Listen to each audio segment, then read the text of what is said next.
So we just started, this is 11 lit, we just started Heart of Darkness for the Day. We're on page 54, and the description of Belgium, or Brussels, Belgium, by the author is that it's a whited sepulcher. So that's, what is that saying about the city? If he describes it as a whited sepulcher, what does it say about it? If a whited sepulcher is a whitewashed tomb, which means it's pretty on the outside, but it's got dead men's bones on the inside. What's he saying about this city? Kind of like a ghost town. Okay, and what do you mean by that? Actually, well, I was gonna say like that's a tomb, so there's not. All right. So it looks pretty, but there's not really much going on. Right. First, definitely true. It looks good. It's a really nice looking city, but it hides dead men's bones. So that can't be good. That's whatever that is. That's darkness. That's evil. That's death. Whatever. But it doesn't look like it's. It looks better than it really is. So that's Matthew. The second question is, he meets. He meets the great man. He calls him the head man of the company. What's ironic about him? He's not really like a big man. Just kind of said he was 5'6". And he said from behind that structure came out an impression of pale plumpness. So he's not like what you would think of a great man. Very unimpressive looking person. He is the great man, so it's ironic. He's like the city, right? He's kind of opposite of the city. He looks small, but he has a lot of authority. It's the city looks good, but in other words, the outside and the inside don't match. Either way, they have that in common. He isn't what you would expect in a great leader. And then he meets two women. What are they doing? I mean, he's in the office. He opens the door. He walks in the office. Yeah. Are they knitting? So you could see that they maybe are secretaries. But they're knitting. Does it say they're wearing black? Yeah. No, they're using black wool. I think I know I told you at the beginning that everything in the book is symbolic. The city's symbolic. The man is symbolic. And these knitters are symbolic. I don't know how much of a hint to give you, but do you know what these two, I'm going to describe them again, women knitting with black wool, you know what they might represent? Yes, but go a little further. Yeah.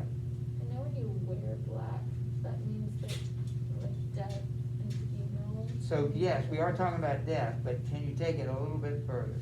Knitting.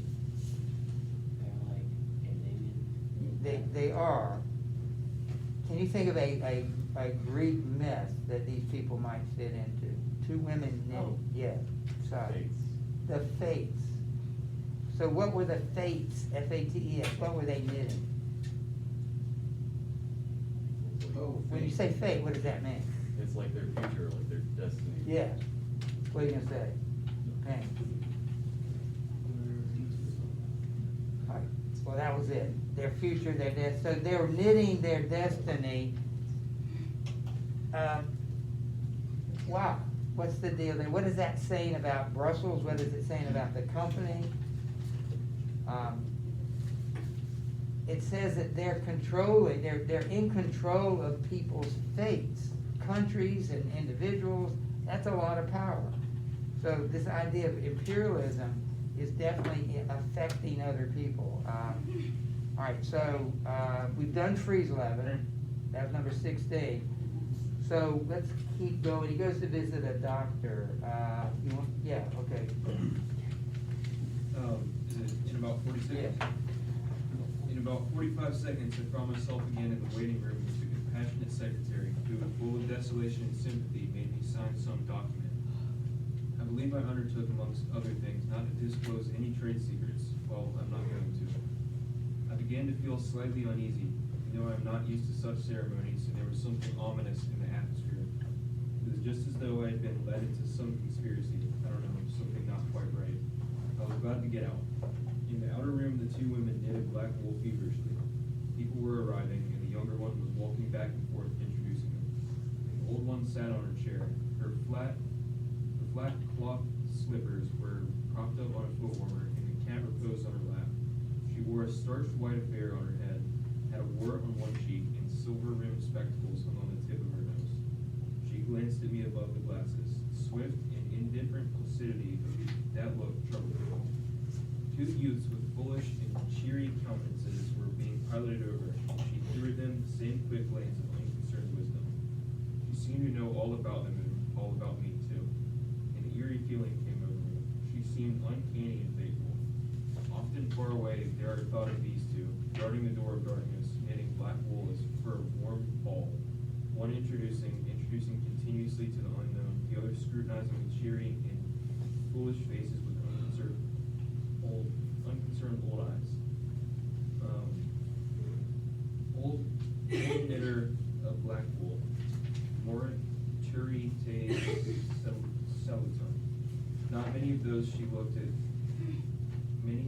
Not many of those she looked at ever saw her again. Not half by a long way. Here's another, just for your benefit, that Latin, I don't know Latin, you know it, I don't, but you might be able to translate it. Those who are about to die, salute you. So again, everything talks about death. This is a company, look, it's White Sepulchre City, there's a lot going on, should be happy, and the whole thing is about death.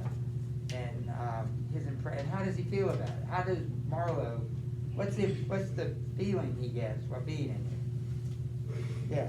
Kind of like a chill that there is something majorly wrong, but he just can't quite put his finger on it. One of the chief things about this book, I think you might enjoy, is the fact it's a mystery. Why? We don't even know what the company does yet. You'll find out. But he's been around the block. This guy knows what he's doing. He's a sailor. He's skippered ships. He's seen a lot of stuff, and yet this makes him uneasy. And so that's kind of where we are. Now he visits the doctor. Sal, would you read that? There was yet a visit to the doctor. The simple formality assured me the secretary with an air of taking an immense part in all my sorrows. Accordingly, a young chap wearing his hat over the left eyebrow, some clerk I suppose, there must have been clerks in the business, though the house was as still as a house in a city of the dead, came from somewhere upstairs and led me forth. He was shabby and careless, with ink stains on the sleeves of his jacket, and his cravat was large and billowy under a chin shaped like the toe of an old boot. It was a little too early for the doctor, so I proposed a drink, and thereupon he developed a vein of joviality. As we sat over our vermouths, he glorified the company's business, and by I expressed casually my surprise at him not going out there. He became very cool and collected all at once. I am not such a fool as Ella quoth Plato to his disciples. He said sententiously emptied his glass with great resolution. So he has this guy sitting there. Why aren't you out there? And there's Africa, and he says, "I'm not such a fool as I look," which again infuses some sense of mystery. Why would you be a fool to go out there? You don't know the answer to that yet. Can I just ask you? Yes. You want to keep reading or pass it? I'll pass it. Okay. We're at the old doctor. Yeah. The old doctor felt my pulse, evidently thinking of something else the while. Good for there, he mumbled. And then with a certain eagerness asked me whether I would let him measure my head.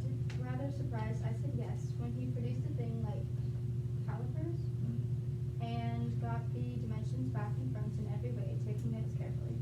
He was an unshaven little man in a threadbare coat like a gabardine, with his feet in slippers, and I thought him a harmless fool. I will always ask leave in the interest of science to measure the crania of those going out there, he said, and when they come back too, I asked, oh, I never see them. He remarked, and moreover, the changes take place inside, you know. He smiled as Why don't you underline that? That's really important. First of all, he said something about the young men who never come back. The doctor says, first of all, he's measuring his head. Why in the world would you measure somebody's head? Except he had a hat. Now, today, one size always fits all, right? You don't get a hat measurement, I guess. But anyway, he's measuring his head, and he asked, why? Well, do you measure it when they come back? They don't come back. So that adds suspense to it. And then he says, besides, the changes are inside. So it's this hint that going to Africa is going to change him somehow, and not physically. So why would he measure his head? Have you ever heard of something called, not even sure I can know exactly what it's called. I'm sorry, there's a name for it that has the word cranium in it. So it was a science that believed that the physical size of your head, and it could grow, I guess it could shrink. You know what I'm talking about? How about phrenology? What is that? It's like that racist thing where like people think like different races have like different skull sizes. Well, it would be along those lines, yeah. Craniology, I think there's also a word for this, where experiences and like, it's really trying to mix physiology and psychology, like the anatomy, the physical structure of the body with what's actually going on inside the brain. Anyway, thank you. He smiles if it acts some quiet joke. So are you going out there? Famous. Interesting too. He gave me a searching glance and made another note. Ever any madness in your family? He asked in a matter-of-fact tone. I felt very annoyed. If that's a question in the interest of science too. It would be, he said, without taking notice of my irritation. Interesting for science and to watch the mental change of individuals on the spot. But are you an alienist? I interrupted. Every doctor should be a little, answered that original imperturbably. I have a little theory which you messieurs who go out there must help me to prove. This is my share in the advantages my country shall reap from the possession of such magnificent dependency. The mere wealth I leave to the others. Pardon my question, but are you the first Englishman coming under my observation? I hastened to assure him I was not in the least difficult. If I were, and I wouldn't be talking like this with you. What would you say is rather profound and probably erroneous, he said with a laugh. Avoid irritation more than the exposure to the sun. Adieu. How do you English say goodbye? Goodbye, adieu. In the tropics, one must before everything keep calm. He lifted a warning forefinger. Do call me, adieu. Okay, again, he says, any madness in your family? So, again, it's this tension is, what in the world is going to happen to me in Africa? What's going to happen to my mind? Okay, so we'll go on to Lillian. One thing more remained to do, say goodbye to my excellent aunt. I found her triumphant. I had a cup of tea, the last decent cup of tea for many days, and in a room that most soothingly looked just as you would expect a lady's drawing room to look. We had a long, quiet chat by the fireside. In the course of these confidences, it became quite plain to me I had been represented to the wife of a high dignitary, and goodness knows to how many more people besides, as an exceptionally gifted creature, a piece of good fortune for the company. A man you don't get hold of every day. Good heavens, and I was going to take charge of 2 penny, half-penny river steamboat with a penny whistle attached. It appeared, however, I was also one of the workers with the capital, something like an emissary of light, something like a lower sort of apostle. There had been a lot of such rot like loose movement and talk just about that time, and the excellent women living right in the rush of all this humbug got carried off her feet. She talked about weaning those ignorant millions from their horrid ways, till, upon my words, she made me quite uncomfortable. I ventured to hint that the company was run for profit. So would you underline that statement? She talked about weaning those ignorant millions from their horrid ways. That's the poem we just read. That's the white man's burden. That was what that was about, yes. Can I fill that? Also underline top of the page the word light and apostle. So again, they saw the work of the company, which again, you don't know what they do yet. You'll find out soon what the company actually does. But there is part of that idea was that we were bringing light, we were bringing civilization to these people. That's what the white man's burden was. Thank you. You forgot, dear Charlie, that the laborer is worthy of his hire, she said brightly. It's queer how out of touch with truth women are. They live in a world of their own, and there had never been anything like it, and there can't be. It's too beautiful altogether, and if they were to set it up, it would go to pieces before the first sunset. Some confounded faculty of men have been living conventionally with ever since the day of creation. We started off and have to go over. All right, Alistair. After this, I got embraced, told to work, I will be sure to write often, and so on, and I left. In the street, I don't know why, a queer feeling came to me that it was an imposter. One thing that I used to clear out from any part of the world at 24 hours notice, the less thought than most men give to crossing the street. Had a moment, I won't say of hesitation, but of startled pause. Before this common secretary, the best way I can explain it to you is by saying that for a second or two, I felt as though instead of going to the center of the continent, I was about to step forward for the center of the earth. All right. I left in the French steamer, and she followed in every blown port they had out there. For, as far as I could see, the sole purpose of land soldiers and custom house officers. I watched the coast. I watched the coast as it slips by the ship. It's like thinking about an enigma. There it is before you, smiling from you, inviting it's a figure savage and always mute with an air of whispering. Come to find out, this one was almost featureless, as if still in the making, but an aspect of monotonous dryness.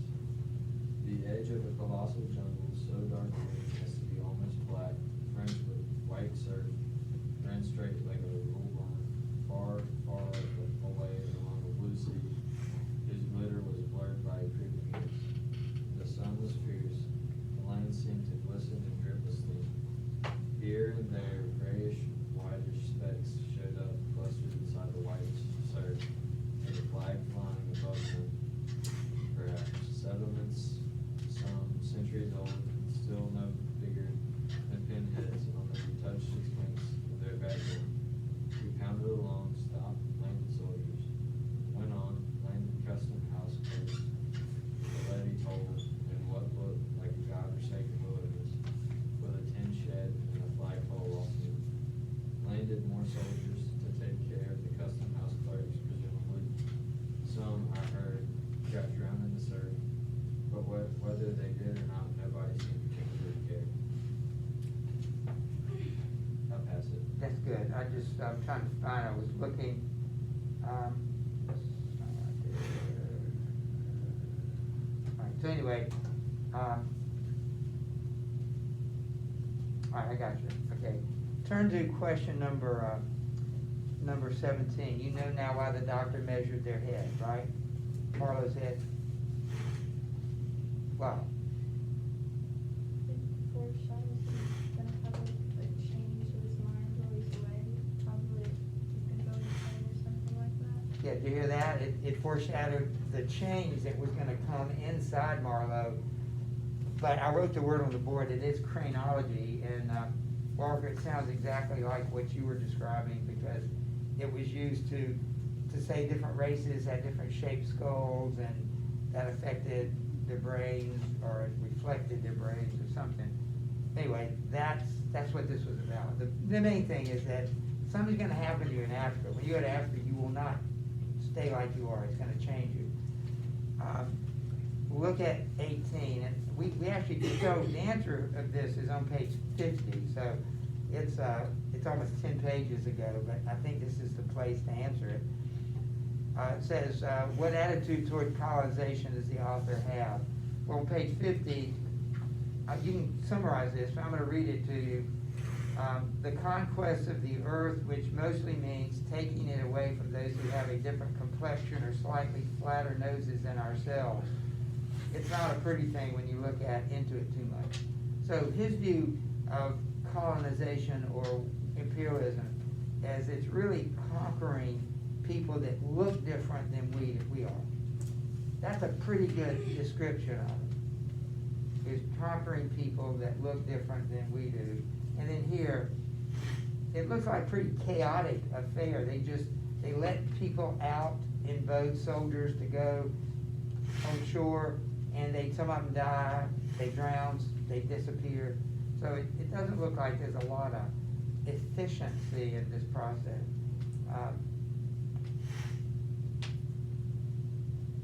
Let's see, we need to, would you mind reading this, Jameson? Wait, where are we? I'm trying to find it again. I had it there just a minute ago. Okay, it's on page 59, about a quarter of the way down. They were just flung out there, and on we went. It's in the middle of the page, of the line where you need to. They were just flung out. Yeah, They were just flung out there and on we went. Every day the coast looked the same, as though we had not moved. We passed various places, trading places with names like Grand Bassam, Little Coco, names that seemed to belong to some sordid farce acted in front of a sinister backcloth. The idleness of a passenger, my isolation amongst all these men whom I had no point of contact, the oily and languid sea, the uniform sombrousness of the coast, seemed to keep me away from the truth of things within the toil of a mournful and senseless delusion.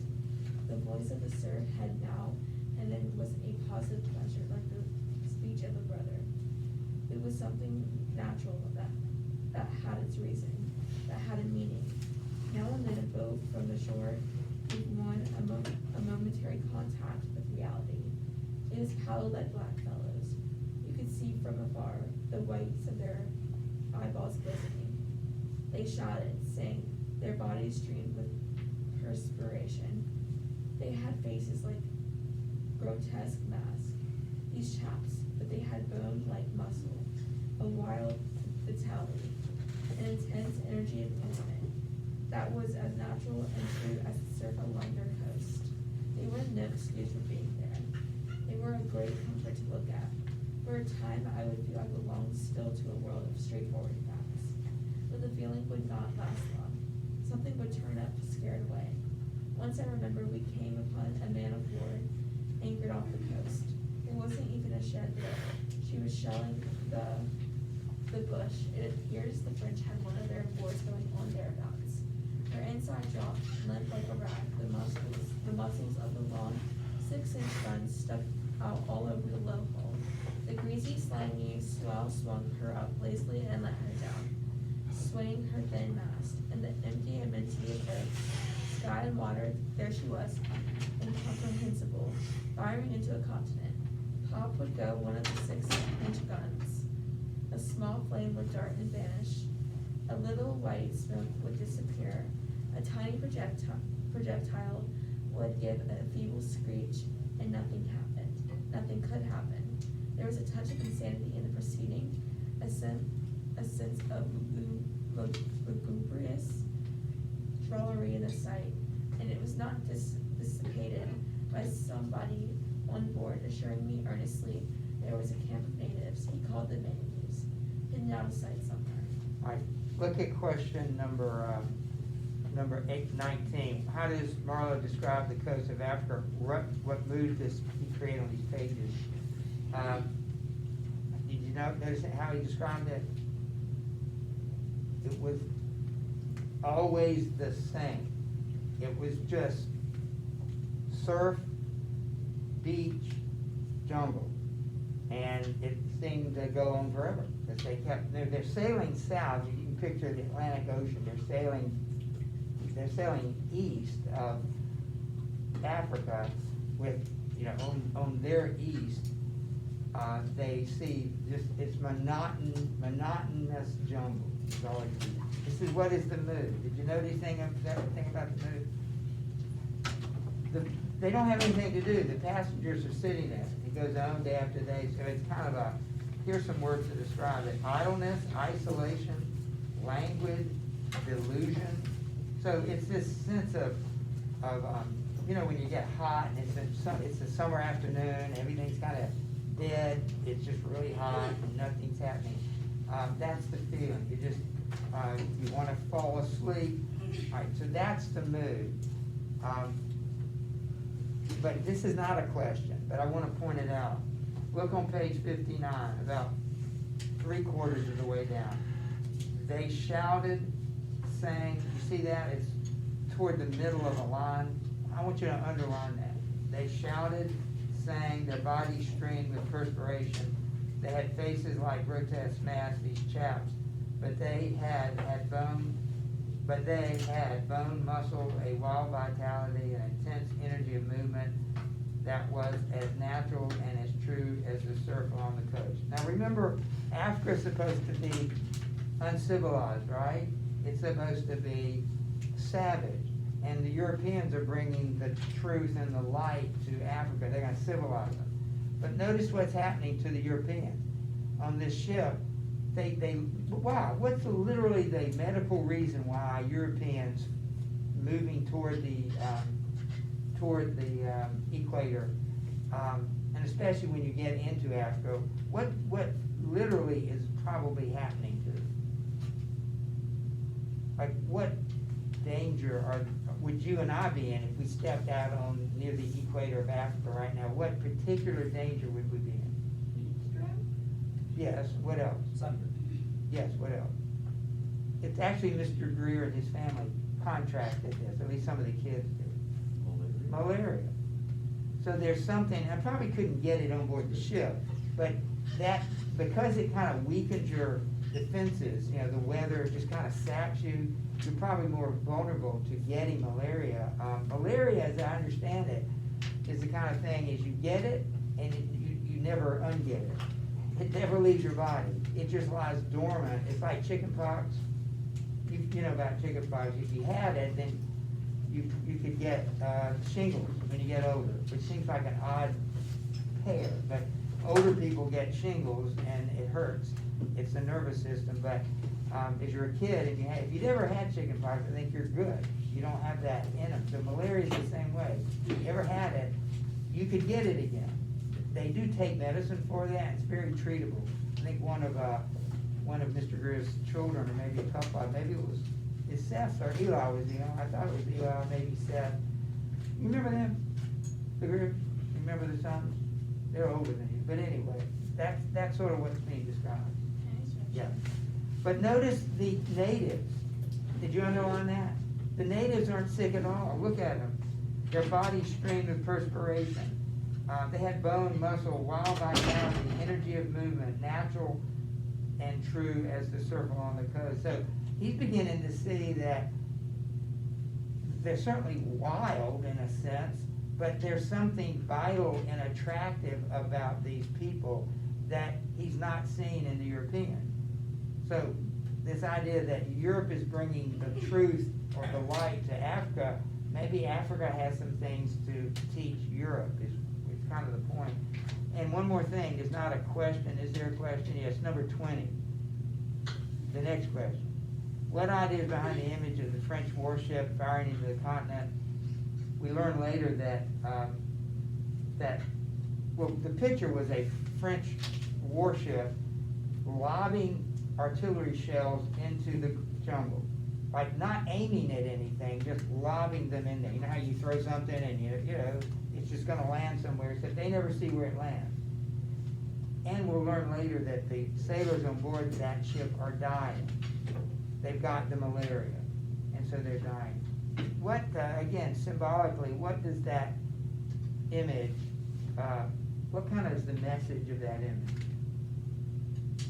Like the Europeans are trying to conquer Africa, but who's really dying? Europeans.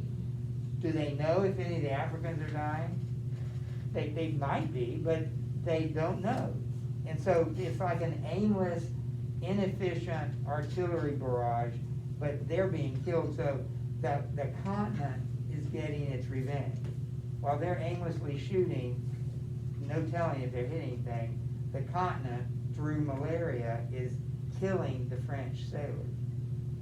You get that? That is a great picture of kind of the author's attitude. This answers also question number 18, is that it appeared just like slavery was terrible to slave owners. You say, well, not as bad as the slaves, granted, but it ruined the slave owners.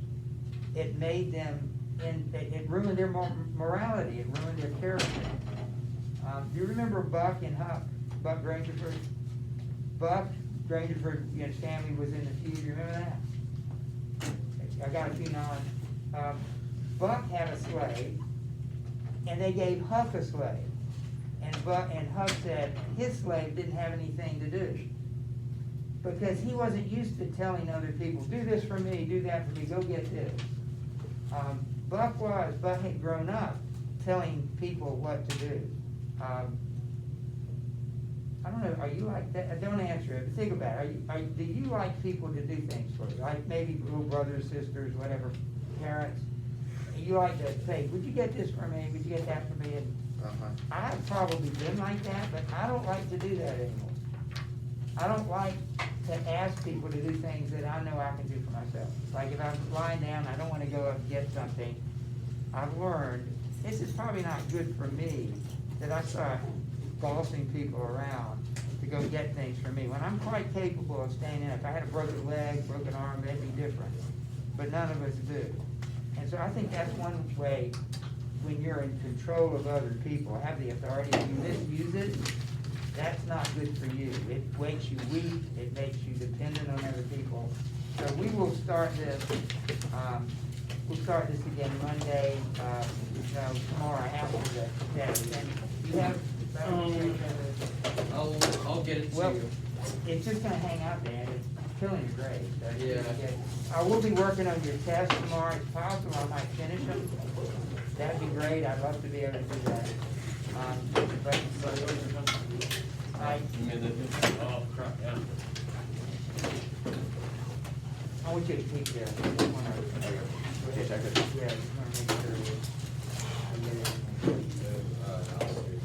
Hey, guys, you really attended today. Appreciate it. Go ahead. We'll see you tomorrow.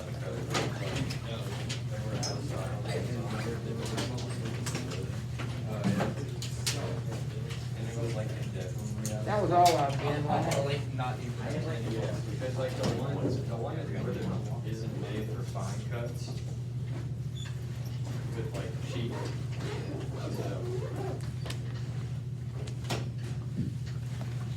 The skull, or you do something with the